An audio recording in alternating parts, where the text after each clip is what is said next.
Hey y'all, I'm James Wright and welcome to my shop. Today we're making a monster medicine cabinet.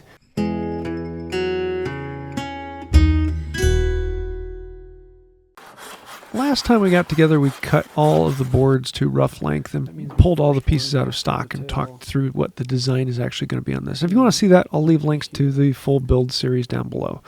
Today we're actually going to do a lot of the joinery and making the carcass itself. This is going to have two side walls, a top, a bottom, and then a top shelf that will get into either side. So we're going to be going through this step by step, and first thing we're going to do is dovetails. Ooh la la. Yeah, there's going to be dovetails on the top and bottom of this, and they're going to be through dovetails so that you can see them from the side of the cabinet. I'm going to lay them all out and then cut down. I have a whole bunch of videos on cutting dovetails. It's very scary for the beginner, but if you take it step by step and are slow through what you do, most people can make functional dovetails right off the bat. They won't be the prettiest, they won't have the nicest finish or the perfect gappy-lessness, but they'll be functional, and most people can make dovetails on their first try. So jump in and have a little bit of fun and go check out the videos I have on those as well. I like to cut tails first because it makes it so much easier to transfer the marks, and I can make the pins match whatever I want. I like putting a square in here to make sure that the shoulder and the bottom is exactly where they need to be. And then I can very easily transfer the marks from the tails onto the pins and have full access to it. On the pin board, I'm just marking the depth of cut on the face, not on the two ends, because I'm going to have a half pin on the end. In some cases, I will have a half tail, though that's a great way to get people riled up and angry at you. It's kind of fun to do that from time to time. Sometimes I will cope out the waist, and usually if they're larger pieces like this, I'm going to cope out the waist and then come back and chisel them. But if I am just doing smaller pieces like removing the pins in between the tails on the last board, those I just prefer to chop out. That way I can stay a little ways away from the line and then come back and clean it up and get a nice clean transition from one to the next. After getting right back to that line and getting a nice transition, I want to make sure that the shoulder on this is flush at the front and back. If it's undercut a little bit in the middle, that's okay. I just want to make sure that I get a nice tight fit right at the front and back of the cut. Coming in with a file is a great way to refine things, particularly on the sides.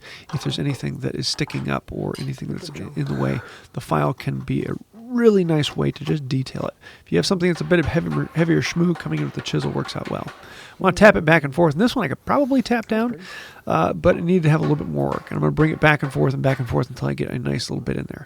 Usually it's one or two test fits just to make sure everything fits in there. And I want to see where it's tight and where it's moving. If it's moving in a certain area, I want to leave that alone. Where it's tight, that's where I want to do the work.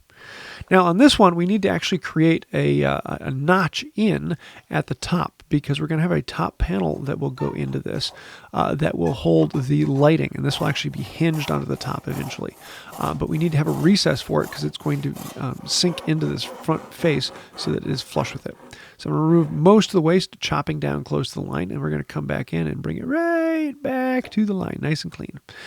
For the bottom, I can chisel close at the shoulder, but then I'm going to have to come back and do the rest of it with the plane because I can. There's some space to work with. Or I could just come in with the chisel flat down and give a nice clean finish. And I kind of like this pairing action. It is fun to do it that way. Though usually I'm going to chisel close to the shoulder and then come into the plane and clean up the rest of it. Oh, you gotta love those curls. This is where the fun is at. And I'm going to do this on both sides.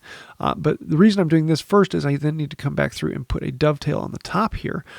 That way the top can get dovetailed into the two sides. But I don't want it to be the full length because that front face is going to recess on there.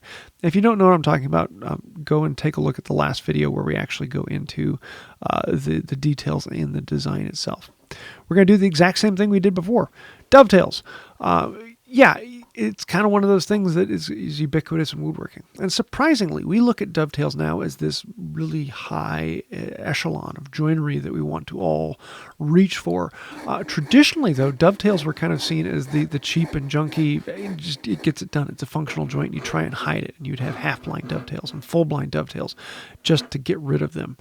Whereas now they're kind of something we show off, and we're kind of wowed by dovetails, but honestly, they're just a functional joint. You can get really fancy and get things far more specialized, and that's what a lot of the Japanese do.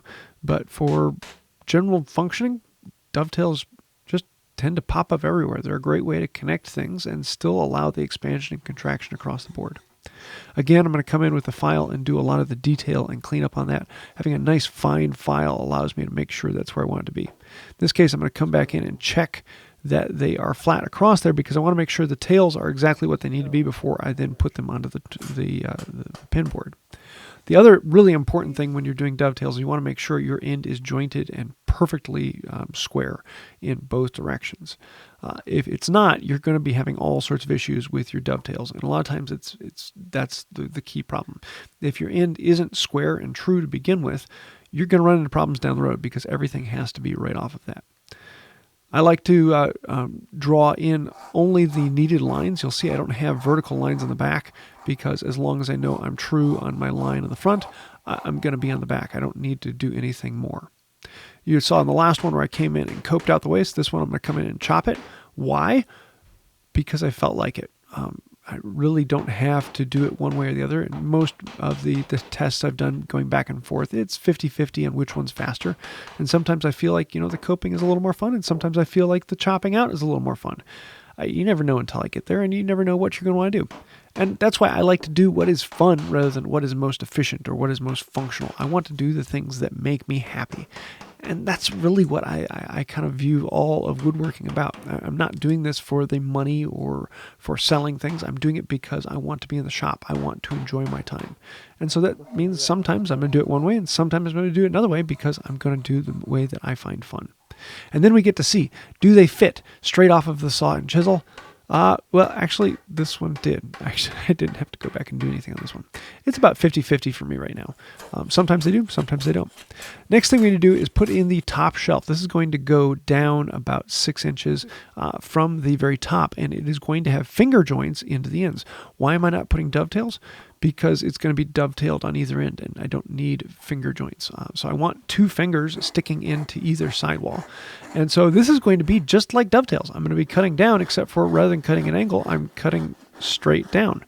Honestly, I find finger joints to be a little bit more difficult when cutting with hand tools than with a dovetail because the dovetails, you have to hit that angle, and so you focus on it a little bit more, and I actually find that to be a little easier.